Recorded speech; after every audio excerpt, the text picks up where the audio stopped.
Halo, halo, tes 1, 2, 3. Oke, perkenalkan saya Krisna Ciputra dari kelas IT 403 dengan NIM sebagai berikut. Dalam video kali ini saya akan menjelaskan mengenai tugas bahasa Indonesia mengenai eh, tugasnya mengenai membuat tinjauan pustaka. Nah, untuk tugasnya spesifiknya adalah membuat tinjauan pustaka dari 3 buku karya ilmiah. Nah, sumber tujuan pustaka harus sesuai dengan bidang ilmu Anda. Jadi saya memilih dengan artificial intelligence 3 buku tersebut. Nah, buat ulasan terhadap buku artikel tersebut, memberikan opini kritik, berikan pula penilaian Anda tentang kelebihan dan kekurangan dari buku artikel tersebut. Tulis ulasan Anda, tutur kalimat jelas, patuh, presentasikan indikator nilaian. Nah, dan buatlah video menjelaskan presentasi tersebut. Nah, sebenarnya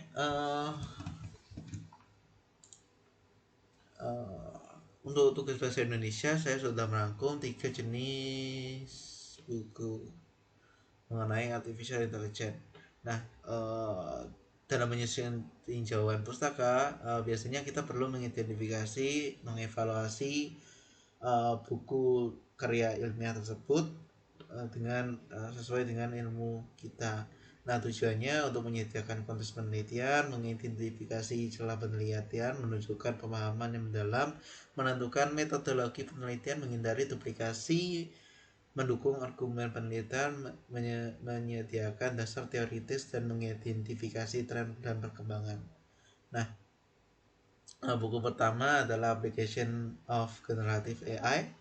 Nah, Application of Generative AI ini ditulis oleh perusahaan, lebih tepatnya Field Technologies 2024. Nah, buku ini membahas mengenai aplikasi dari aplikasi penggunaan generatif AI pada kehidupan sehari-hari. Nah, topik yang dibahas termasuk penerapan generatif AI untuk menerjemah, untuk translate, menerjemah bahasa, untuk coding, menyusun dokumen, melacakkan, untuk scan medis, dan lain-lain. Buku ini memberikan contoh penggunaan nyata AI generatif untuk meningkatkan produktivitas dan efisiensi di berbagai faktor. Nah, buku ini sangat informatif dan memberikan wawasan luas mendalam berbagai aplikasi generatif AI. Contohnya menyediakan membantu memahami penerapan nyata teknologi, deep learning, dan lain-lain. Namun beberapa bagian mungkin memerlukan penjelasan lebih mendalam untuk membaca tidak memiliki latar belakang yang sangat kuat.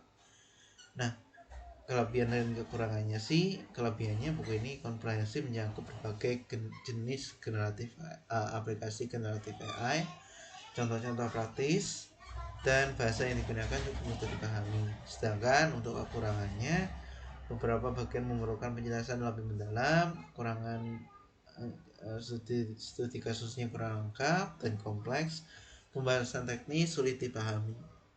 Nah, buku dari sampulnya seperti ini.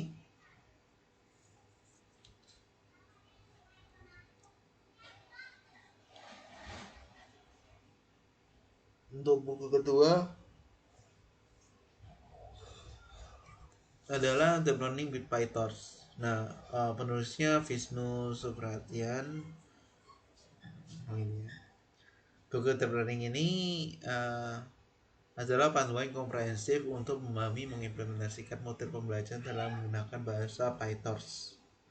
Nah, buku ini mencakup berbagai topik mulai dasar-dasar bahasa pemrograman PyTorch hingga penerapan model neural network dalam deep learning.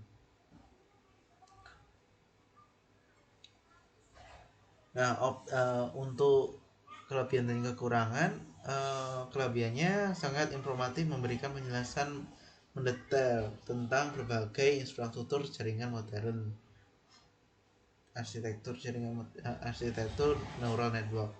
Nah, contoh kode yang disediakan sangat berguna untuk membaca yang ingin langsung memahami konsep yang dibahas. Pembahas tentang pembelajaran transfer dan model assembling memberikan wawasan yang mendalam tentang cara meningkatkan kinerja model neural network pada aplikasi deep learning. Nah, untuk kritiknya mungkin terlalu teknis bagi pengguna yang membaca, jadi sangat cocok untuk user yang sudah berpengalaman di bidang tersebut. Nah, beberapa bagian mungkin memerlukan tambahan dan contoh kode dan juga model agar lebih mudah dipahami lagi. Nah, buku ini terlalu fokus pada aspek praktek daripada teori, jadi lebih banyak prakteknya, jadi teoritisnya kurang. Setelah itu untuk tampilannya ini, setelah itu untuk buku yang ketiga saya memilih Reinforcement Learning with OpenAI, TensorFlow, Keras using Python. Nama penulisnya Abhishek Manishwapishwash. Ada dua orang, Abhishek Nandi dan juga Manisha Biswas. Buku ini memberikan panduan komprehensif tentang penerapan reinforcement learning menggunakan platform seperti OpenAI, TensorFlow, dan Keras. Mulai dari konsep dasar reinforcement learning, buku ini memberikan metode dan algoritma utama termasuk Hue Learning, Policies Gradient, dan Hue Network. Nah, tiga ini merupakan bagian dari konsep reinforcement learning. Jadi konsep reinforcement learning ada berbagai macam dengan metode tertentu tergantung dataset yang ada sehingga menjadikan model tersebut menjadi efisien. Tanya itu. Nah, opini dari buku ini sangat informatif dan mendalam, cocok untuk membaca yang memiliki pemahaman dasar tentang machine learning yang ingin mendalami RL reinforcement learning. Penulis berhasil menghubungkan teori dengan praktik melalui contoh kode yang jelas dan struktur. Pendekatan praktis yang diambil penulis memungkinkan kita pembaca untuk langsung mengaplikasikan reinforcement learning dalam project Python atau framework yang telah kita kuasai. Namun kekurangannya terletak pada terlalu kompleks untuk dikatakan untuk pemula yang kurang memiliki latar belakang dalam matematika atau pemrograman. Nah,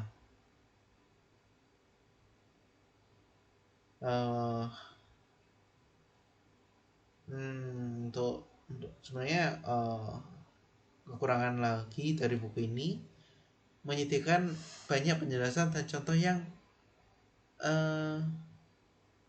kurang sederhana, jadi terlalu kompleks untuk dipahami sebagai pembaca yang baru terjun di bidang deep learning atau artificial intelligence. Jadi buku ini lebih recommended untuk digunakan oleh user yang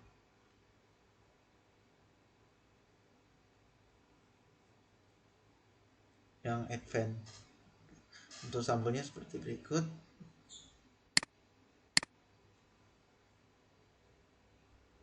Oke, untuk presentasi dari saya cukup sekian. Jika ada kurangnya saya mohon maaf. Terima kasih, sampai jumpa.